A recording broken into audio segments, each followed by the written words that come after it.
Welcome to episode 7 of Podcast of the Rings. Alex, did you ever think we would make it this far? You know, I had hope in my heart, like Frodo and Sam kept hope in their hearts on their journey to Mount Doom. I literally knew that that's what you would say. Oh, well, I'm glad you asked. I'm so glad you said it. I'm so glad that we've become predictable now to each other as well. Yeah, we're getting into a rhythm, you know? Okay. I don't think people need to know about what we do off the... Okay. So, I'm excited about today. Yeah? Well, what is it that we do on this podcast? Oh, God. So annoying. If someone's gotten all the way to episode 7 and they don't know what we're doing, I understand. Okay. Based on the title of this episode and the character name that appears, maybe someone just popped in and said, I'm going to start with this episode. Ugh. The elves, Galadriel, I don't care about them. All right. Well, my name Sauron. is Jessica Lynn Verdi, and this is Alex Mitchell, who's just a little too smart for his own good. And he's also a Tolkien expert. Oh, don't roll your eyes as hard as I am, folks. He's very knowledgeable, and he's not gatekeepery about it either. So much so that I don't really know a lot about... I mean, I know about Lord of the Rings. I like Lord of the Rings. I don't know anything about the lore. I'm learning, though, because that's what we do in this podcast. We're getting ready for the Rings of Power show. We're here to learn and explore the great world of Tolkien's creation together. With you and with me. Yeah. Is that good enough, Alex? Perfect. You nailed it. Okay. Well, okay, fine. Let me go start it all over again. I'm excited for the... Seems like... I think the Sauron's in the details, you know? It always is. Okay. But you did correctly say we are talking about Sauron, the big bad, or one of the big bads in Tolkien's world today. And presumably... I would say he's the big bad, wouldn't you say? Of Lord of the Rings, yes. The big bad of Lord of the Rings. Yes. But of Middle-earth and Arda as a whole, he's kind of the second big bad. But we'll talk about that. But certainly the big bad that everybody knows and thinks about when they think of Lord of the Rings. And we will be getting, not in season 1, according to everything we've seen in the Rings of Power, supposedly not appearing in season 1. I have theories on this. And I kind of want to briefly talk about my theory and a theory I've seen a lot of other people have about Sauron and how we might be introduced or not introduced right away to Sauron. There is a character that they have revealed called the Stranger. Daniel Wayman, I believe, is the actor. I could be wrong on that. And we've seen this character in the trailers, this man who seemingly is falling from the sky in a meteor. When we first saw this, fans started calling him Meteor Man, but the official name is the Stranger. Okay, Meteor Man. The man who fell to Earth. David, yeah. Oh my God, David Bowie as Sauron. That's dreamcasting. If there was a world where this project was happening in the 70s, that would be amazing. Do you think that fits? Oh yeah. I'm thinking Labyrinth, where he's, Anatar Sauron. Sure. Yeah, for sure. In Sauron in his fair form, David Bowie, I'm sold. I want to see that now. Oh my God, yeah. Like I'm generally kind of skeptical of like deep fakes and deep fake technology, but someone please make that happen. I think that would be worth it. Yeah. Wow. All right. We happened upon an idea here, friend. So David Bowie in Rings of Power, the man who fell to Earth, or Middle Earth, as it were.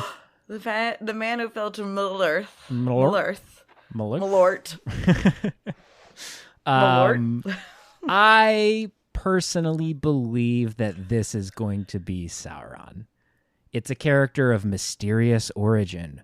Where does he come from? We don't know. Some people think...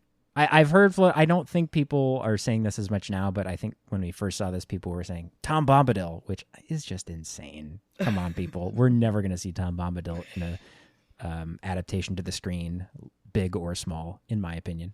You think so? Everyone talks about Tom Bombadil.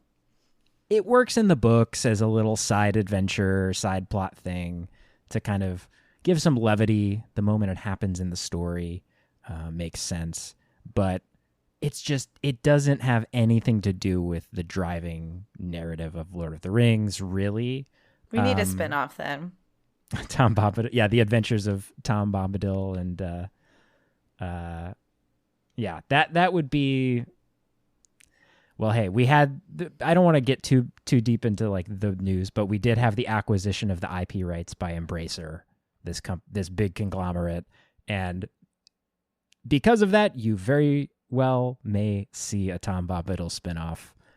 They seem... We could pitch it. They seem very interested in doing, they said Aragorn, Gollum, Galadriel films were the examples they gave. So we may be seeing a lot more screen adaptations of Tolkien's work in the future now that the IP rights are controlled by this new company.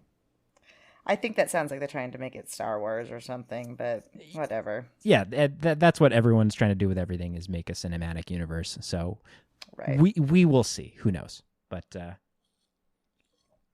I believe that the Stranger is Sauron, and we're not going to... I mean, what else would it be? What else would it be? And it's not Tom Bombadil, folks. Gandalf is the other theory, which would be in direct contradiction with established timelines and lore. When does I've been meaning to ask, when does Gandalf hit the scene?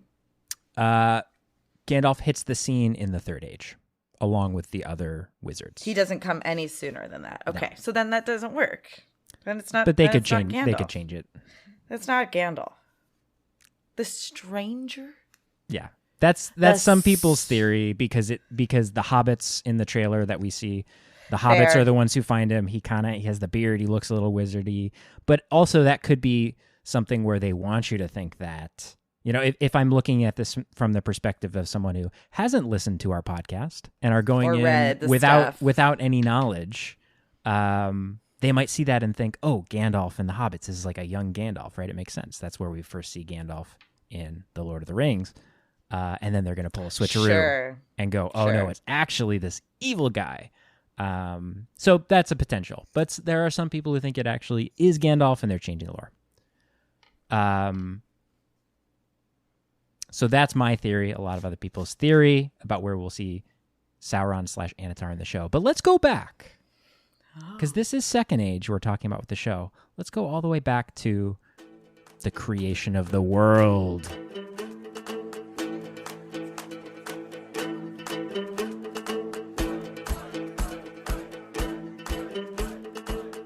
We talked a little bit about this in our very first episode, The Music of the Ainur. This is the origin of Sauron, or, as Sauron was originally known, Myron. Just like Melkor, Sauron had a name before he turned evil. So he wasn't evil always.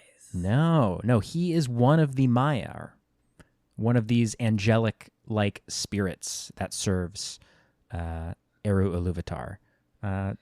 Underneath, they're subservient to the Valar, the gods of Aman.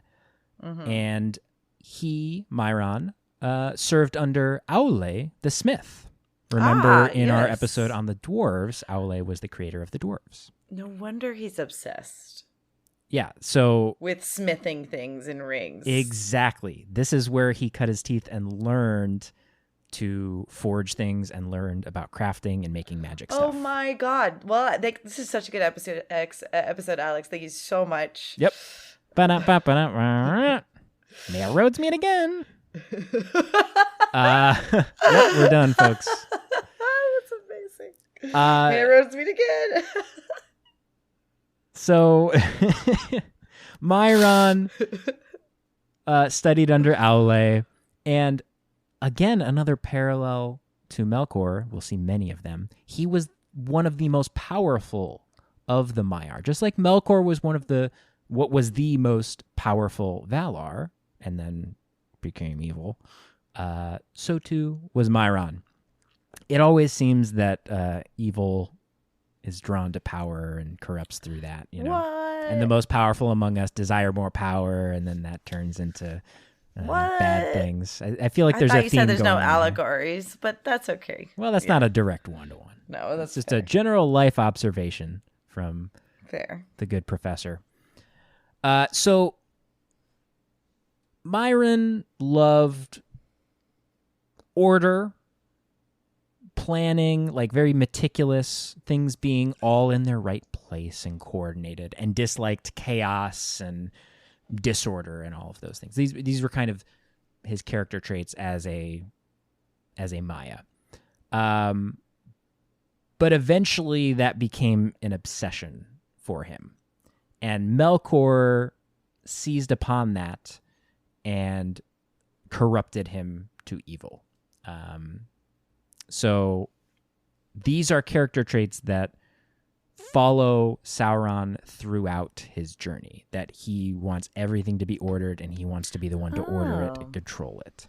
And he doesn't want anything left up to chance, or essentially he's, when it comes to beings of Middle-earth, he's like, free will?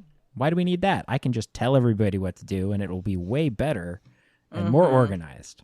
That's his whole MO. Interesting. How religious was J.R.R. Tolkien? Oh, very. He was a devout Catholic. Gotcha. Mm-hmm. That would make sense then. Why do you say that? Well, no, the antagonism to free will, the heaven and earth and hell themes, cast from it's not, I mean, it could borderline blasphemous, but it is and a lot of fiction pulls from those themes, so it's not like it's unusual. But to make that character, like you said, I had never thought of it that way, as anti-free will. It's a very Catholic perception of life. You're saying that Catholics posit the idea or tout the idea of free will pretty heavily, right? More than most people, as a means to guide people to choose. Right, faith. Right, and that's, I think, present in Tolkien's works. I would say certainly there are elements of his Catholicism and his worldview that do inform his works, but I don't think... I know your opinion on this. I'm just saying... Well, we're talking on a podcast, so I'm also saying it to everyone else. They've heard it too, but carry on. Say it again. Yeah, you mentioned allegory. It's not a one-to-one. I don't think there are some people who like to interpret some of the things in Lord of the Rings specifically through the Catholic lens, and I don't necessarily buy into that reading of it. But obviously, Tolkien has very strong opinions about sort of cosmic good and cosmic evil that are present in the work that I think are informed by his Catholicism, while not necessarily preaching his Catholicism. Unlike his contemporary C.S. Lewis, who wrote his Narnia books and the Narnia series as a allegory for the Bible and the stories within. So different approaches to sort of presenting elements of his worldview. Just religion. To be fair, that's why I said that even people that don't necessarily believe in the religion will still pull from it for fiction. Whether they mean to make it a direct commentary or not. Yeah, just because it's interesting, right? Even if we can't help it. Like it's just imbued into our, way we see life, kind of thing. And for what it's worth, I find Tolkien's creation myth for Arda much more fascinating than the biblical creation myth. Right. So I think Tolkien did a better job at writing a mythology than the authors of Genesis. So going back to Melkor and Myron, as they're known now, they're in the book Morgoth's Ring, which is collections of writings that were assembled by Christopher Tolkien on Morgoth and his relationship to Arda. There are some interesting parallels drawn. I'd encourage you, anyone out there listening, read that if you want a much deeper insight into Sauron's mindset. There's some fascinating stuff in there. But drawing quick comparisons between Melkor or Morgoth as a big bad and Sauron as a big bad. Morgoth, his MO in the first age is he wants to unmake the world and destroy and just kind of obliteration, right? Whereas, like we talked about before, Sauron is more about control. And so he doesn't see this as something where it's like, I want to destroy the world. He wants to manipulate it to his will. So it's an interesting distinction between them as villains. But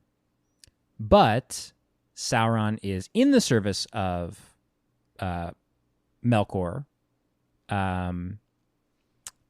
secretly until the first age when Melkor reveals himself and Sauron is appointed the commander of Angband, one of the fortresses that Melkor builds, and that's when he gets the name Sauron. And in Sindarin Elvish, they call him Gorthaur.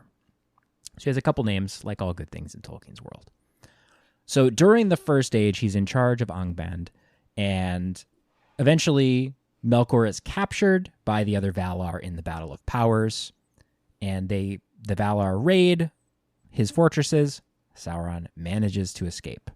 And eventually... So wait, did you say when he took the name Sauron? Did I miss that? He didn't take the name, but the elves and the Valar gave it to him. You know, he becomes evil, and they go, we can't call you Myron, because I don't remember what Myron means.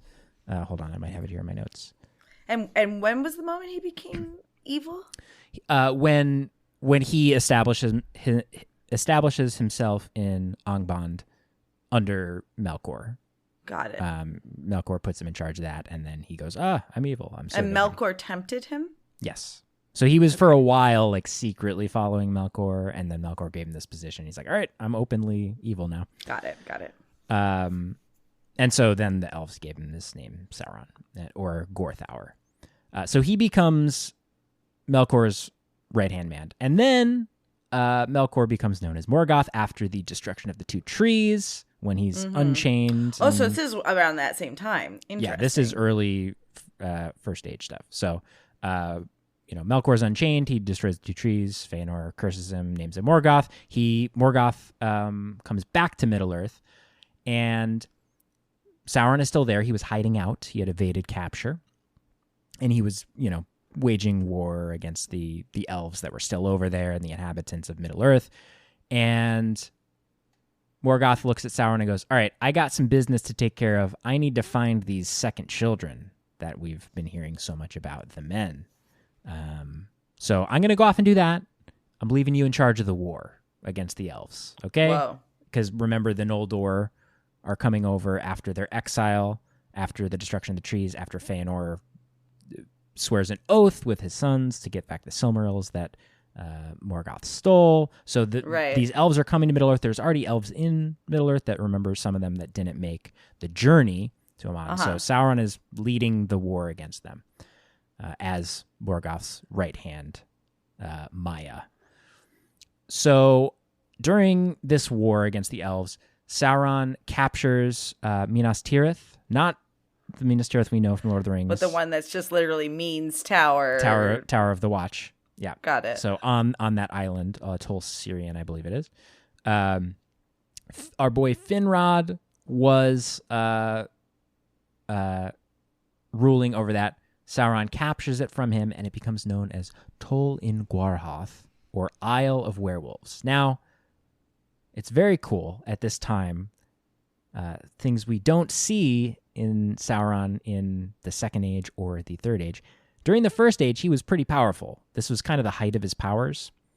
Oh. And he is renowned for his shape-shifting abilities. He could take on the form of a werewolf or a vampire, among other things. So he's shape-shifting around and sneaky and... What's the benefit of shape-shifting into a vampire? Why would he do that? To suck some blood. Why? Because it's evil.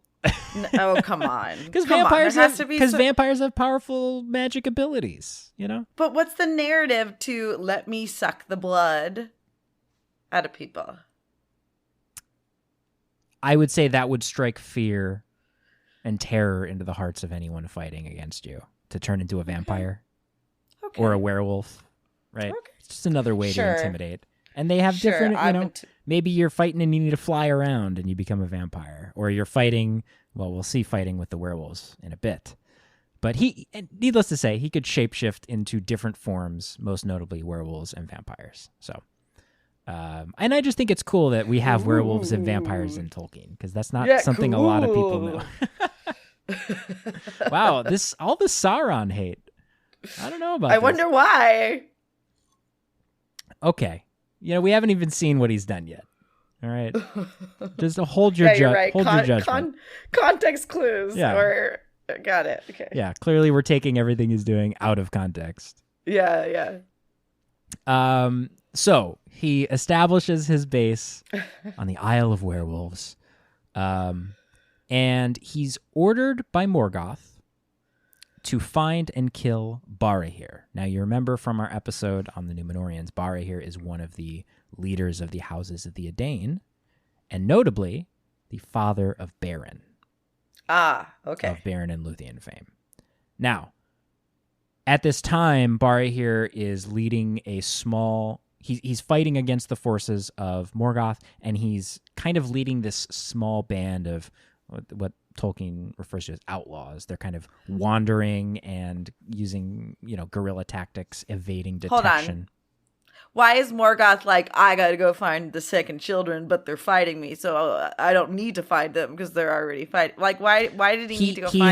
He had already found them at this... So, because Barahir's one of the people, right? The Edain come over into Beleriand, and so Morgoth is finding them in the east before they have contact with the elves.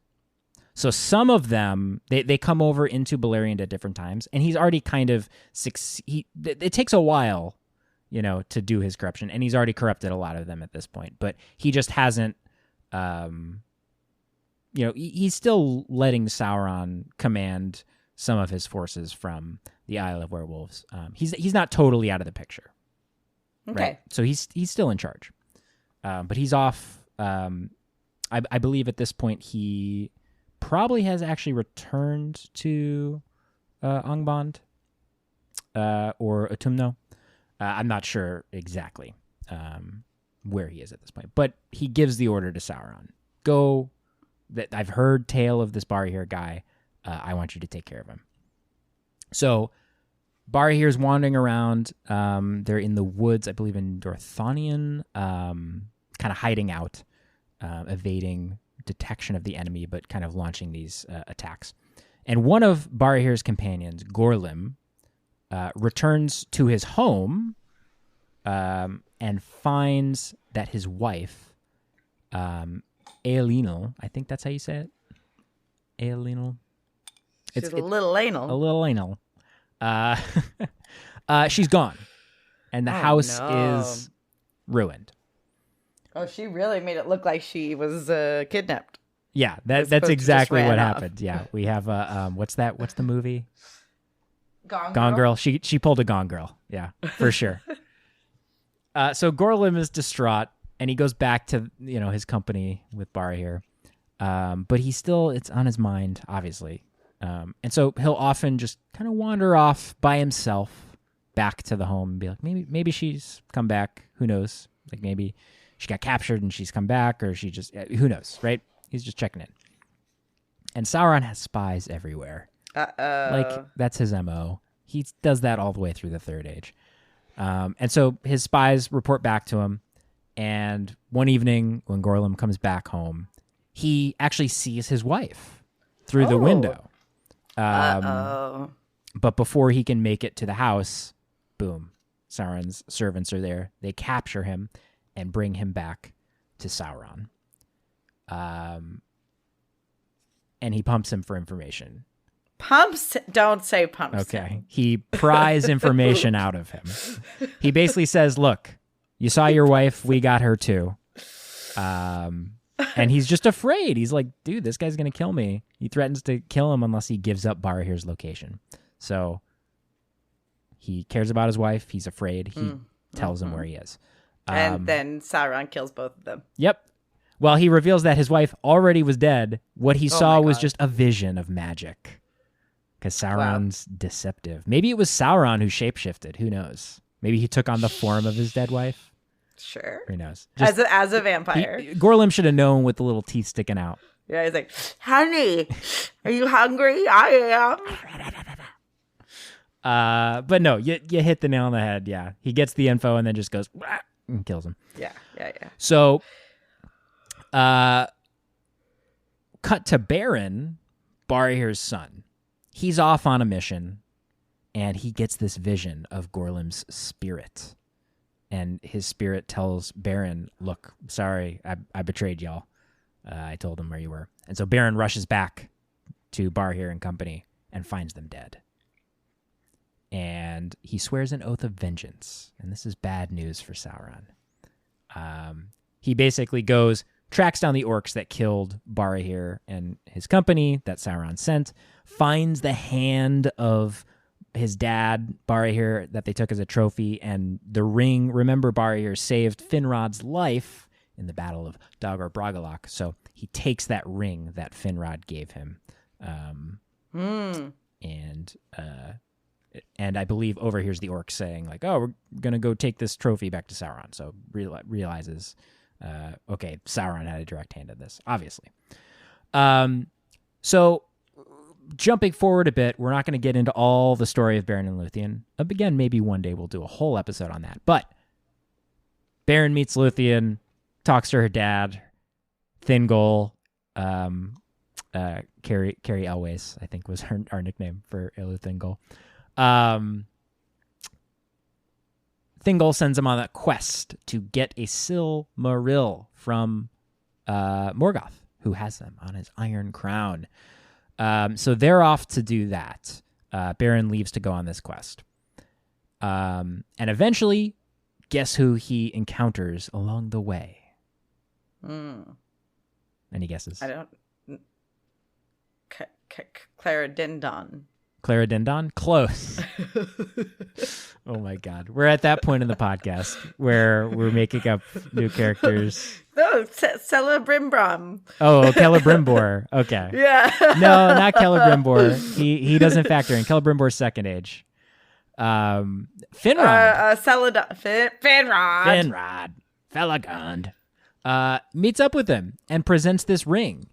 And he goes, you must be the son of Barahir I've heard about. Well, I got to fulfill my oath to your father, because he made an oath to him after his life got saved by Barahir. So he joins the quest. Long story short, they end up getting some companions.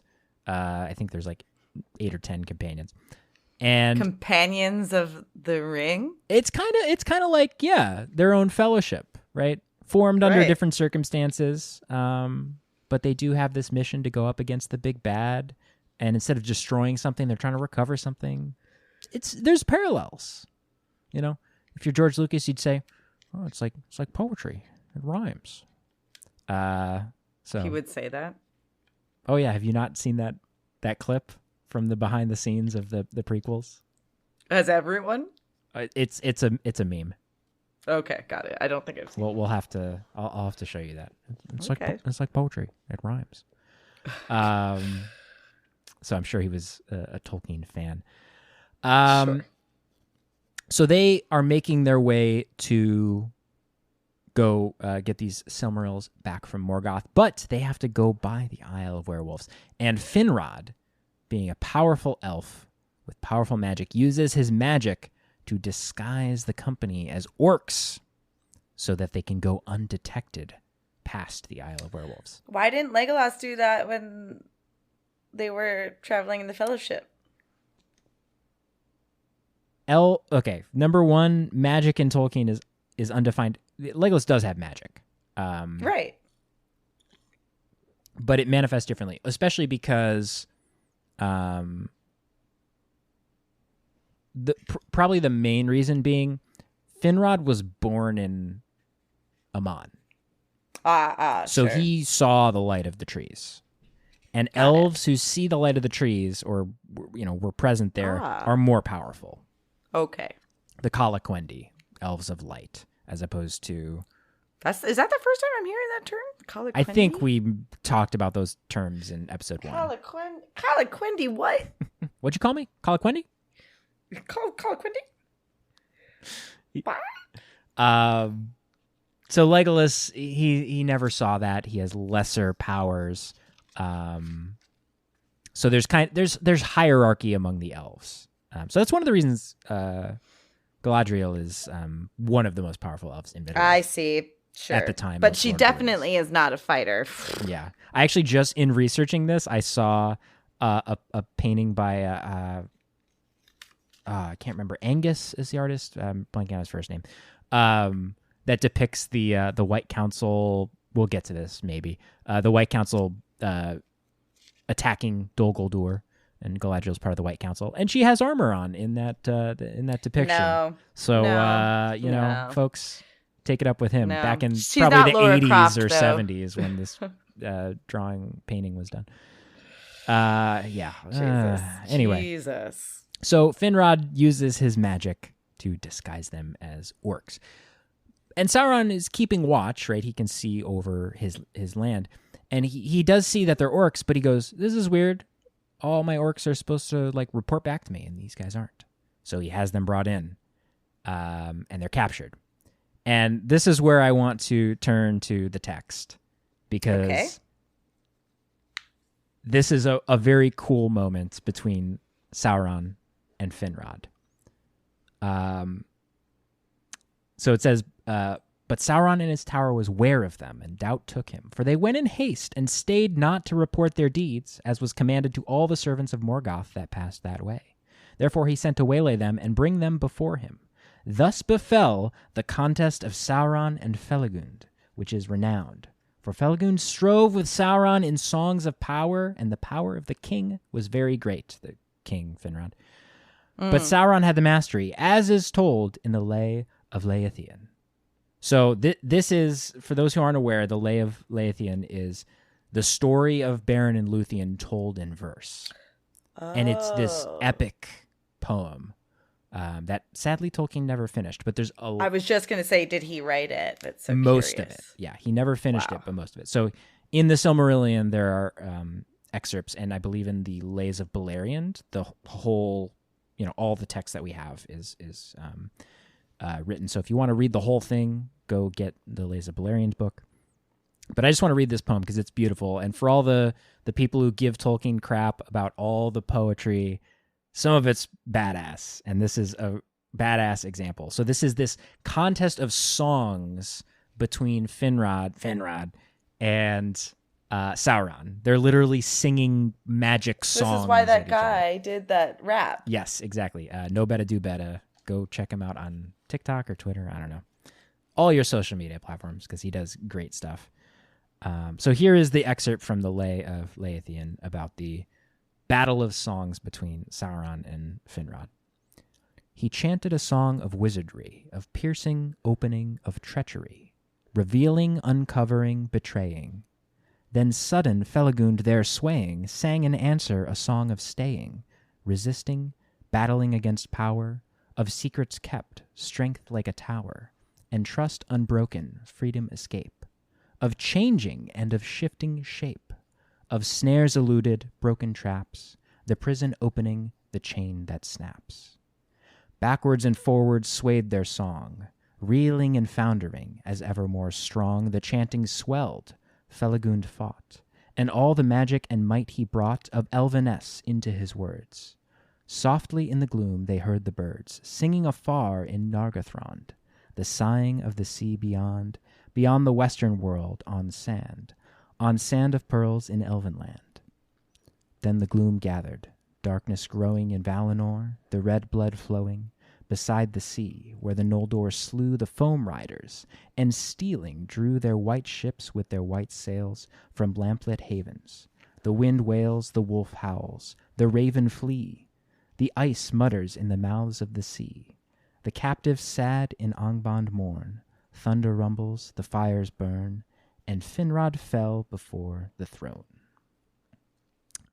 Beautiful. I know. Say it without saying beautiful. I know we're not. I was gonna say I know we're not supposed to curse. I mean, I can bleep it out actually. Sure. But we'll bleep it. We'll do it in post. That's one instance where I'll say that's worthy of a swear word. I'll put $1 in the swear jar. So Finrod ultimately falls to Sauron in this battle of song, though he tries, and draws upon like the imagery of his people, like the Noldor, like drawing from this pain and history. Like it's beautiful. So it's like the Tenacious D song, play the best song in the world. Yeah. And we don't know. We have the poetry and the poem about the songs they sang, but we don't know. We don't know the actual song. This is just a tribute. Yeah. Again, Tenacious D, Lord of the Rings or Silmarillion fans, Tolkien fans. Not surprising. Just like George Lucas. Everybody. So they have this amazing battle of song, but ultimately they lose, and then Sauron takes their disguises off. He, dispels the magic. And so he sees them, but he doesn't know who they are, right? So he throws them in prison, threatens them with death unless one of their company will tell him what their mission is and who they are, because he doesn't know. So his spies ain't working that good right now. Right. Well, because Beren basically just went kind of in secret on this mission and then just picked up Finrod and some companions along the way. So right. No one really knows. Similar to the Fellowship. Although, it's not essential their mission is secret, but it certainly helps. So as they are captured, Luthien senses this danger in her heart. She's got some innate magic because she's the daughter of Amaya, right? She's got a lot of magic stuff going on. And with Melion's help, divines that Beren and Finrod are held captive, so she goes to help. Eventually, Sauron kills all but Beren and Finrod of their company, and no one is turned. No one has revealed the purpose of their mission. Wow. So, yeah, they're... what's the word? I can't think of the word. They are committed to their mission, right? They're not going to turn on each other. So it's just those two, and Sauron's just picking them off one by one. Eventually, he sends in a werewolf to get Beren, and Finrod uses his Hulk strength, the last bit of his strength. He breaks free from his chains, and all their weapons and everything have been taken. Busts out of his chains just with his own strength. And Bussin'. What? Bussin'. Makes him feel good. Jesus. What does this podcast become? I don't really know. He fights a werewolf with his bare hands.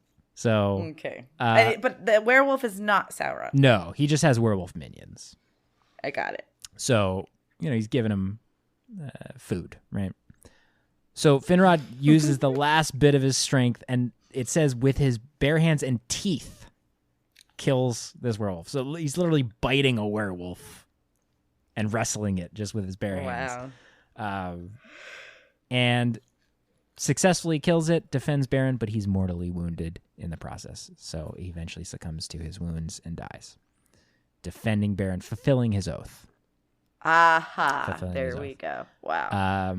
And it's at that moment that Luthien arrives on the bridge to the island with a companion that she's picked up along the way. We won't get into how, because that's a whole other part of the tale that's not relevant to Sauron. Huan, the Hound, a hound of Valinor.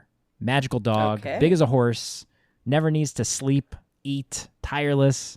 And we won't get into when it speaks, but really cool part of it is that he can only speak 3 times. Right. I remember you mentioned that before. He's only given the ability to speak 3 times, and he uses those 3 times to help Beren and Luthien in their quest. And one is on his deathbed to just be like, y'all are great. I love you guys. Yeah. So, and so she gets there. She sings this song to Beren, and he calls out in reply in song and then passes out. And Sauron sends a wolf down to attack, and Huan just takes care of all of them. defeats all of Sauron's minions. If only Fingal, Fingal,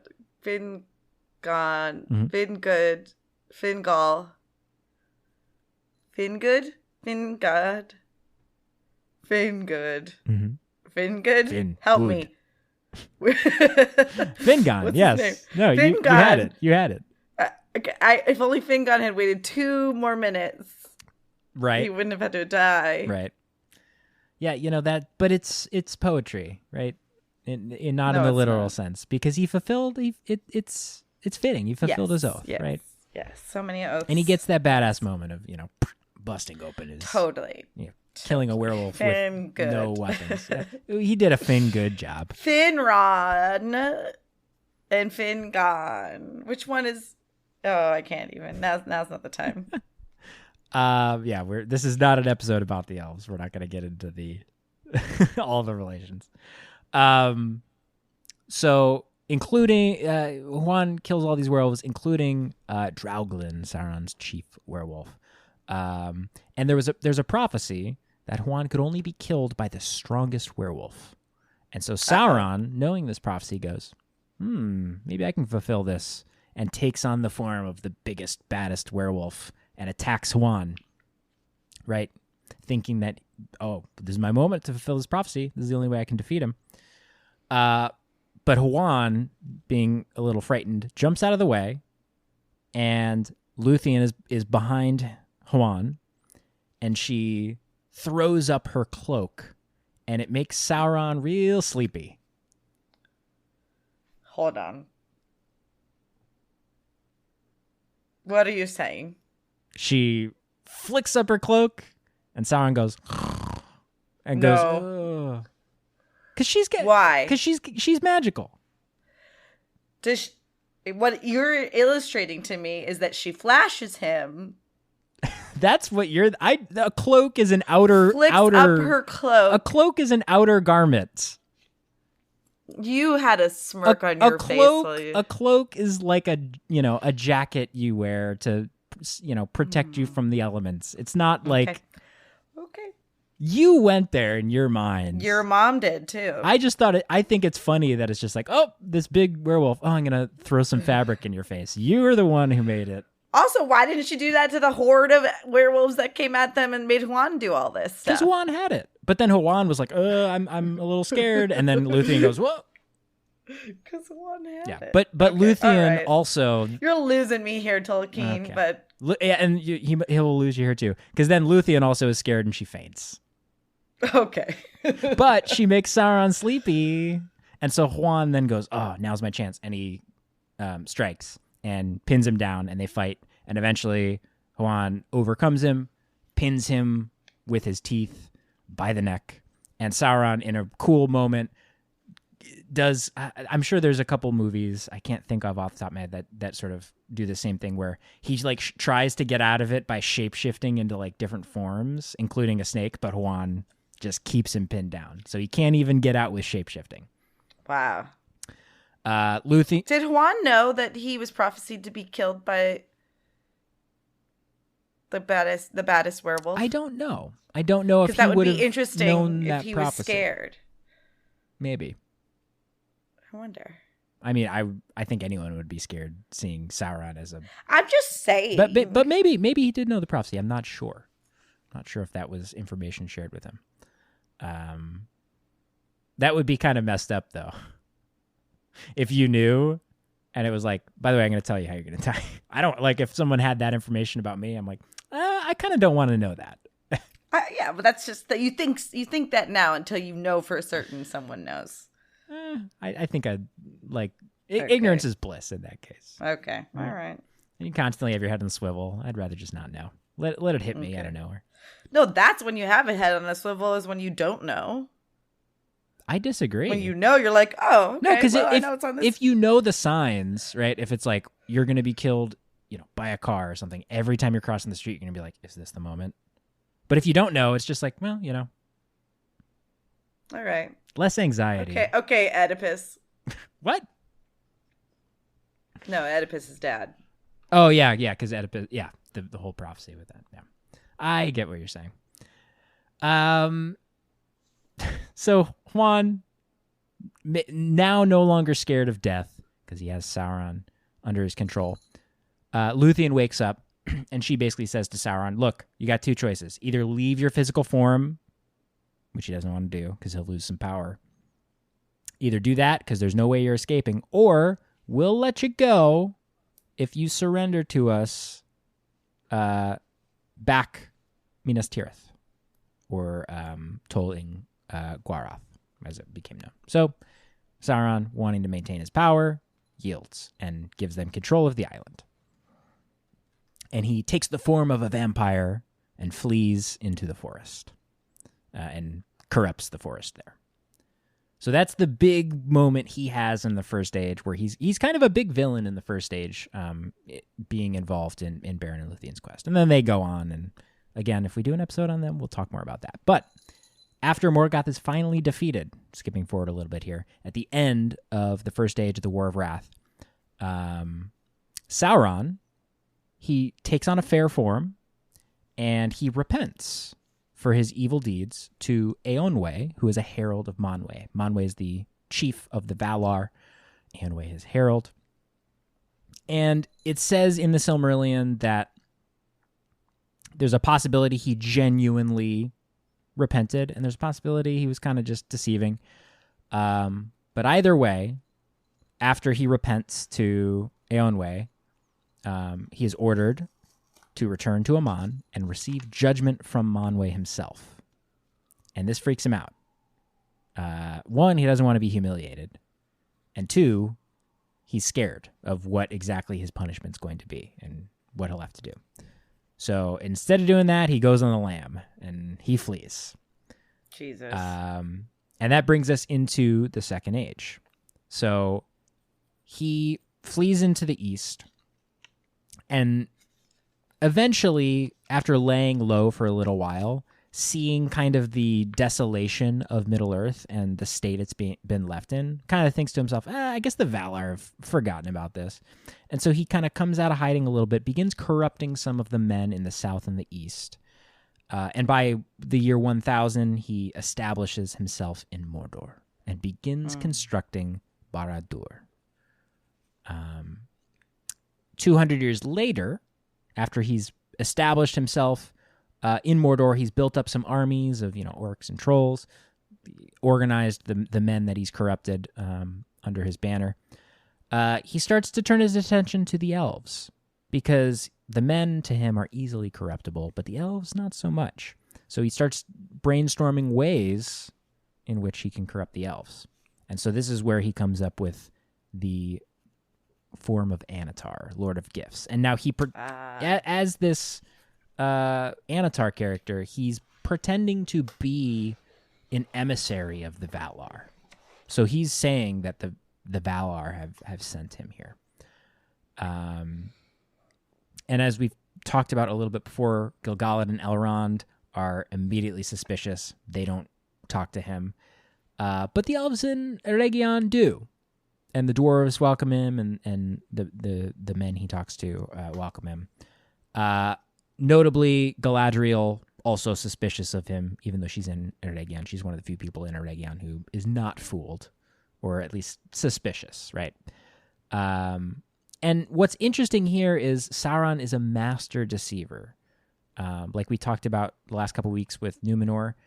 The way he frames it to the elves, because the elves chose to stay behind. The Noldor that we were seeing chose to stay behind in Middle-earth at the end of the First Age. So they love Middle-earth, but it's not what Aman was. It's not this wondrous, place full of splendor that's magical. And so Anatar says, well, I'm from there. Don't you miss home? Right? I can help make Middle-earth more like Aman, more like Valinor. And so that's kind of how he gets his foot in the door with the elves in Eregion, is, again, that appeal of, some element of power, right? So in Eregion, he teaches the Noldor elves there how to craft magic rings. Uh-oh. Yes. Uh-oh. Rings of power, one might say. Wait, what? What? And he has a star pupil, Celebrimbor, our boy. And he's grandson of Feanor, who is the best elf ever, right? In terms of making magical things. So, uses this knowledge. By the year 1500, the elves are making the Rings of Power. And in the year 1600, they complete this massive project. And after all of these rings are made, Sauron makes the one, the big bad ring we all know about. And he pretty much puts most of his power into this ring, because this is his big play, right? He, was they weren't successful in the first age, him and Morgoth, just trying to overcome the children of Iluvatar with military might. Right? The Valar came in, right? And so Sauron's whole play here is deception and control. So the elves are powerful, especially the elves that are wearing these rings. And he, if you think of it, there's 9 rings for men, 7 for dwarves, and 3 for elves, right? So that's 19 rings. In addition to like lesser rings that were made, which I'm not sure the extent to which Sauron would have dominion over these lesser rings, but he wants all of the leaders of the free peoples, dwarves, elves, men, to have these rings, so that when he puts on the one, he can just control them all. Remember, we talked about his MO being control. That's what he wants to do. Because if he can control them, he doesn't have to fight them, right? So in his mind, that's way easier. Wow. So he puts pretty much all his power into this one ring. He's banking on this plan to work, and he's going to need to put all his power into that ring for it to work, to control the wills and minds of, nearly 20 beings that are pretty powerful.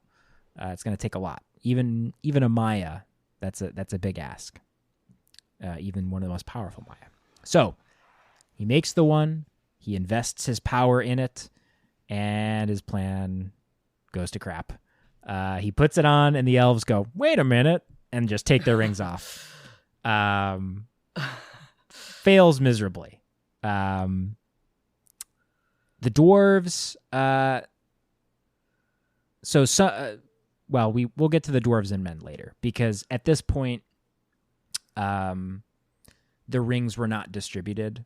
According to the text you read, like when we talked about the ring that Durin the Third was given,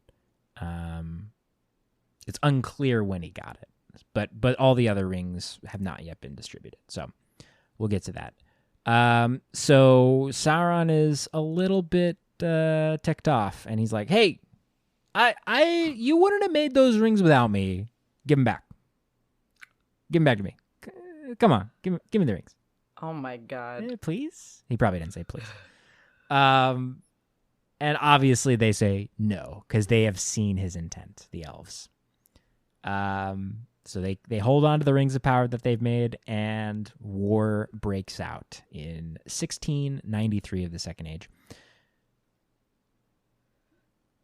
Sauron wipes Eregion off the face of Middle-earth in this war. He takes it over. Celebrimbor is tortured. He does give up the locations of the 9 and the 7 rings, but does not reveal the 3. He's killed, Celebrimbor, in this war. So Sauron manages in this war to get the 9 and the 7. And he takes over pretty much all of Middle-earth during this time, with the exception of like Lindon and a few other places. So his plan kind of works. Well, his plan B B kind of works, right? Because Sauron is interesting in that, he bides his time, he builds up his forces, and then he tries to do his clever plan of just having control. But he did have this backup plan of like, well, I guess if this doesn't work or goes south or something happens, I have these massive armies of orcs and trolls and evil forces. So that's his plan B. And it pretty much works, but for the Númenóreans. So Ah. Gil-galad, remember, sent for the Númenórean aid, and with the combined force of elves and Númenóreans under Tar Minastir, and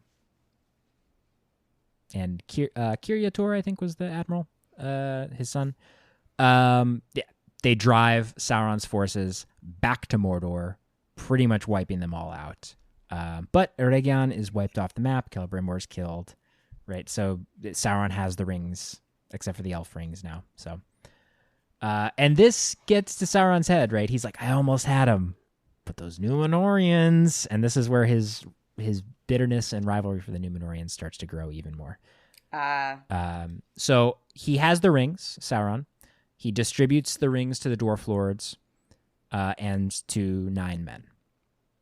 The dwarves, they're hardier than Sauron expected, and they pretty much resist the corrupting influence, but it does make them greedy and like they're able to amass these hordes of petty. Well, they're not quite petty dwarves, although the greed will lead to conflict. But it also, like, I think it's kind of implied that somehow it gives them a magical ability to, like, amass these hordes of wealth, in addition to just being a little bit greedy. So they do benefit from the rings and resist being corrupted to become, servants of Sauron. Whereas the men, they're easily corrupted. That's kind of their whole deal. So the men eventually become ring wraiths. It takes a while for them to fully wraithify, but they become servants of Sauron and eventually do, fade into the wraith world. So over these centuries after his defeat, Sauron rebuilds power and begins calling himself King of Kings, King of Men, Lord of the Earth, Lord of the World. He's getting cocky, right? He's like, my rings, they're in the hands of these people. I still don't know where the elf rings are, but my plan is going great, and I'm rebuilding my armies. All this time, he's rebuilding. But after Sauron gets cocky and starts, titling himself King, Lord of the World, right? The person in charge in Númenor, as we talked about, is Ar-Pharazôn. And Ar-Pharazôn is a little bit cocky himself. So this is when he hears of this and goes, all right, we got to take care of this Sauron guy. He's getting too big for his britches. And goes, brings an entire force of Númenóreans that Sauron realizes, I cannot defeat, even with this army I've built up over the past couple hundred years. So the Númenóreans get the better of him again. But this is where he lets himself be captured. He brings the One Ring with him and will use it to corrupt the Númenóreans. And we talked all about that the last couple episodes, so glossing over that stuff, because if you want to know more in detail about what Sauron did with the Númenóreans, just listen to like 2 episodes ago. He corrupts them from within, uses the power of the ring to get dominion, eventually convincing Ar-Pharazôn to sail against the Valar and bring war to them and, worship Melkor instead of the Valar. All of that obviously is not a good thing. And so in 3320 of the Second Age, we get the destruction of Númenor. And when that happens, Sauron is in his temple he has built or had built to Melkor, and his body is destroyed, and his spirit returns once again to Mordor with the ring. Again, we get a slowly rebuilding of his strength in Mordor, while we get Amandil and his sons building the realms in exile. And Sauron then, again, we covered a lot of this in the last episodes. Sauron launches a surprise attack on Minas Ithil, captures it. And this is something we did not talk about. So remember when Isildur flees from that capture of Minas Ithil, he goes up north to Gil-galad and his father, and they form the Last Alliance. And then the Last Alliance marches down to come meet Sauron in Mordor at Barad-dûr. In order to get there, they have to go south along the Anduin River, and an area that would later become known as the Brownlands, at this time was inhabited by the Entwives. So the Entwives being the wives of the Ents that we see in Lord of the Rings, they had left the forests of Fangorn. They left the men? Mm-hmm. Because they had, a desire in their hearts to wander, whereas the male Ents did not. And so they went east, and they actually taught and helped the men there, grow crops and learn agriculture a little bit better. And so there were the gardens of the Entwives, these lush, places where many things grew. And whereas the male Ents, the Ents were the shepherds of the trees, the Entwives were more about cultivating plant life. So you had the gardens of the Entwives there. And what Sauron did during this time is he sent his forces up there and just completely razed all of those lands to the ground to try and stop the march of the last alliance down into Mordor. And this is where it's unclear. Tolkien never even had an answer to this. If any Entwives survived. It's likely that none did in this attack, but it's possible. So that is, in the minds of the readers, what you want to believe happened to the Entwives. But they were attacked by Sauron at this time to try and slow the march of the Last Alliance. But they eventually do get to the Black Gate. They besiege Barad-dûr, and this is where Sauron faces Gil-galad and Elendil in single combat, kills them both, and Isildur slices the ring from Sauron's finger with the shards of Narsil and defeats him, ending the Second Age. And that is where we will end our accounting of Sauron. Obviously, he does a lot in the Third Age, but that won't be necessarily relevant to the show. So yeah, I think we'll end our tale of Sauron there, but I was open-minded while you were sharing the story of him today. I wanted to see if I could dash my prejudices against Sauron, and you've only made me dislike him more. Well, you're welcome to that opinion. Okay. Thank you so much, Alex, for all this amazing work. I think I sort of am starting to piece together this incredible tapestry of story. Yeah, it's all, that's one of the things I like is that as we talk about all these different characters, we see how they're interconnected and where their stories intersect and meet. And you start seeing those names pop up again and again and start to get a sense of the bigger picture in your head. So, yeah. If next week you could do me the favor, though, of looking at a thesaurus and think of a couple new words for interconnected, woven, connective tissue. I just need you to come up with a few more things. Look, I'm not as talented an author as Tolkien, but I will try. All right. Yeah, no, because really, could you just stop at 5, please? Thank you so much, Alex. I love doing this with you. Next week, what are we looking forward to? Well, next week, we are going to be talking about Celebrimbor, the creator of the rings. Finally. Himself. I know. Save one of the more important ones for Celebrimbor. Kelly Yum Yum. And I think also just talking about the Rings of Power themselves, a little bit of the deeper things that we know about them, who got them, if we know, because we know a little bit. We know a little bit about the men who got them. We know a little bit about some of the dwarves and then the elves. So Celebrimbor and the Rings will be next week. And then after next week, our journey to the TV show The Lord of the Rings will be complete. I'm so excited to actually, in a couple weeks, get to see this first episode and talk. Well, first 2 episodes. The first 2 episodes are releasing simultaneously, I believe. So we'll see how we divvy up our podcast based on that. But 2 weeks, and then we'll be talking about the show itself, and I could not be more excited. I'm done. I'm done with this part. We're super done.